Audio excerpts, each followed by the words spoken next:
Good morning UPSI और UP police के साथियों। दोस्तों, मैं आपका दोस्त एडवोकेट दुर्गेश दुबे।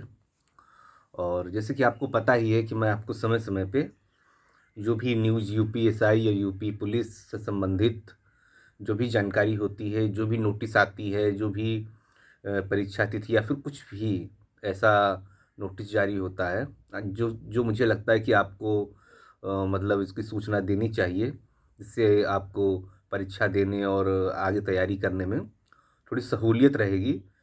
वो मैं आपको अपने इस चैनल के माध्यम से समय समय बताता रहता हूँ।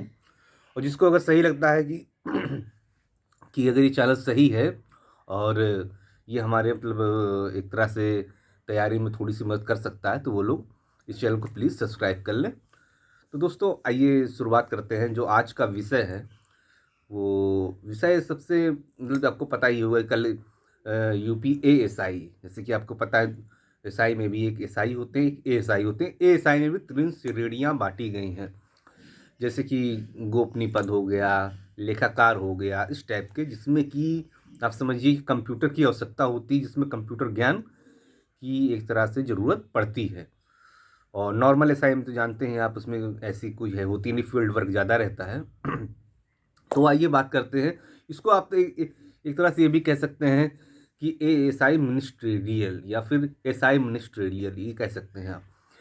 तो इससे ये है कि इससे ये दिखाता है कि ये आपका जो वर्क होता है, ये फील्ड वर्क कम ही रहता है, ये ऑफिशियल वर्क ही मेन रहता है। इसमें जैसे कि गोपनीय क्या होता है, ये हम बता दें आपको। जैसे बहुत लोग कल हमारे पास मैसेज आया, सर ये गोपनीय पद क्या है, गोपनीय क्या।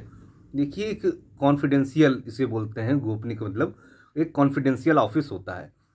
आपको पता होगा, हर जिले में, एक हर डिस्ट्रिक्ट में जो एसएसपी ऑफिस होता है, तो उसी में मतलब एक गोपनीय कार्यालय होता है, जिसको आप कॉन्फिडेंशियल ऑफिस भी कहते हैं।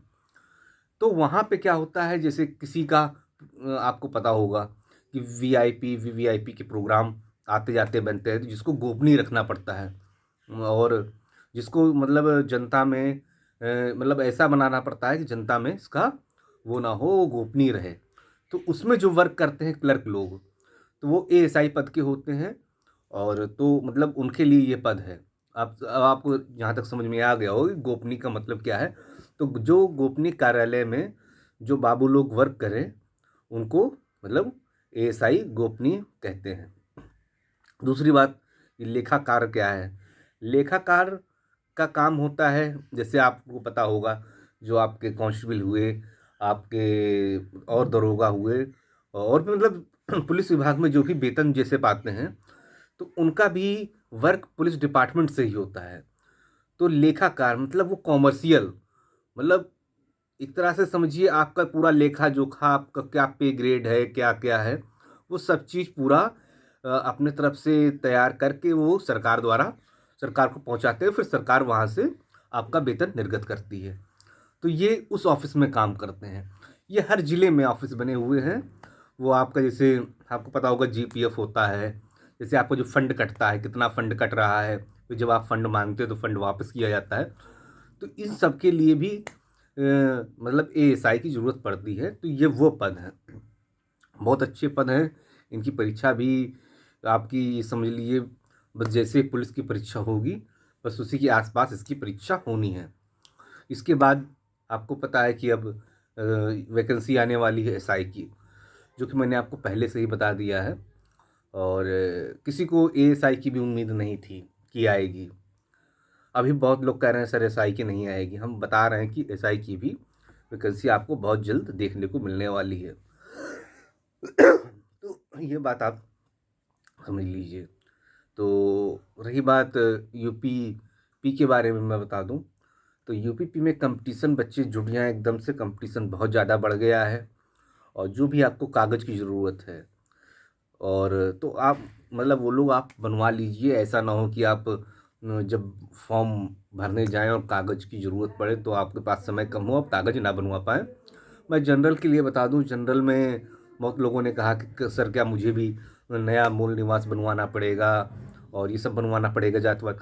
तो आपको बता दूं, आपके पास मूल निवास हो बस, कोई ज़रूरी नहीं कि आपके पास पुराना हो या फिर आपने नया लेटेस्ट ये 2 साल में बनवाया हो, उसकी ज़रूरत नहीं। देखिए, मूल निवास और जाति की इसकी ज़रूरत तब पड़ती है जब आपको रिलैक्सेशन चाहिए एज पे, मतलब आपको आरक्षण चाहिए एक तरह से, ये मान लीजिए। तो इसलिए आप जनरल वाले जो भी बच्चे हैं वो परेशान ना हों। आप मूल निवास आपका अगर पुराना भी है तो वो भी इसमें चल जाएगा, नया ना बनवाइए, वही चीज़ इसमें काम कर जाएगा।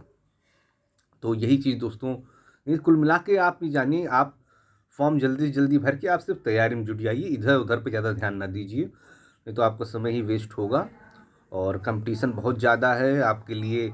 हाँ, एक चीज़ और बता दूँ, एक नोटिस और वायरल हुआ है, तो उसमें क्या है, उसमें नॉर्मलाइजेशन की बात कही गई है। और नॉर्मलाइजेशन आपको पता है होगा कि तभी होता है जब कोई भी पेपर एक शिफ्ट से ज़्यादा शिफ्टों में होता है। अब ये सही बात है एकदम, कि जब इतने ज़्यादा फॉर्म पड़ेंगे तो एक शिफ्ट में करा पाना बहुत ही मुश्किल है। तो इसलिए हो सकता है आपका 2 दिन में 4 शिफ्ट में हो, या फिर ऐसे जैसे भी गवर्नमेंट चाहेगी, पर आपका एक शिफ्ट में बहुत ही मुश्किल है कि हो पाए। तो इसमें जानते हैं नॉर्मलाइजेशन होता ही है। नॉर्मलाइजेशन का एक तरह से एक पूरा फार्मूला होता है, उस पे विवाद नहीं खड़ा करना चाहिए। एक पूरा फार्मूला होता है, उसी फार्मूला पे वो पूरा भर्ती बोर्ड काम करता है। तो ठीक है दोस्तों, यही बात रही। और जो भी जानकारी मुझे निकल के आएगी एएसआई, एसआई, अब पुलिस के बारे में जो भी नोटिस निकल के आएगी, वो मैं आपको अपने इस चैनल के माध्यम से बताता रहूँगा। देखिए, मेरी आज इधर उधर बात करने की नहीं है, जो बात सही है बस उसको बताता हूँ। इसके अलावा मुझे अपना यूट्यूब चैनल ग्रोथ नहीं करना है, और जितना भी है ठीक है। और बस ठीक है दोस्तों, मिलते हैं कल की न्यूज़ में। ठीक।